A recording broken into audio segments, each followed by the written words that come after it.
Asian কাপের মঞ্চে ইতিহাস গড়তে অস্ট্রেলিয়া পৌঁছাল বাংলাদেশ নারী ফুটবল দল। দেখুন, এফসি নারী এশিয়ান কাপ খেলতে অস্ট্রেলিয়ার সিডনিতে পৌঁছেছে বাংলাদেশ। গতকাল মধ্যরাতে সিডনির উদ্দেশ্যে দেশ ছাড়ে আইফিদা খন্দকাররা। থাইল্যান্ডে কয়েক ঘন্টা যাত্রা বিরতির পর আজ অস্ট্রেলিয়ান সময় রাত 10টায় সিডনি পৌঁছায় বাংলাদেশ দল। বিমানবন্দরের সিডনিতে বসবাসরত বাংলাদেশি প্রবাসী ও অস্ট্রেলিয়া বাংলাদেশ হাই কমিশনের কর্মকর্তারা টিমকে উষ্ণ অভ্যর্থনা জানায়। 1 মার্চ নারী এশিয়ান কাপ শুরু হবে।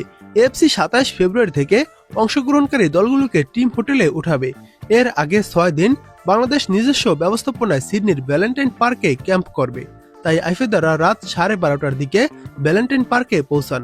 বাফুফের দেয়া তথ্য অনুযায়ী ফুটবলাররা সবাই সুস্থ রয়েছেন এবং দীর্ঘ ভ্রমণের পর বিশ্রামে রয়েছেন। আগামীকাল অস্ট্রেলিয়ার সময় সকাল 9টায় বাংলাদেশ দলের অনুশীলন শুরু করার কথা রয়েছে। 1 মার্চ পার্থে টুর্নামেন্ট আনুষ্ঠানিকভাবে শুরু হলেও বাংলাদেশের ম্যাচ 3 মার্চ। গ্রুপ পর্যায়ের বাংলাদেশের 2 ম্যাচ সিডনিতে।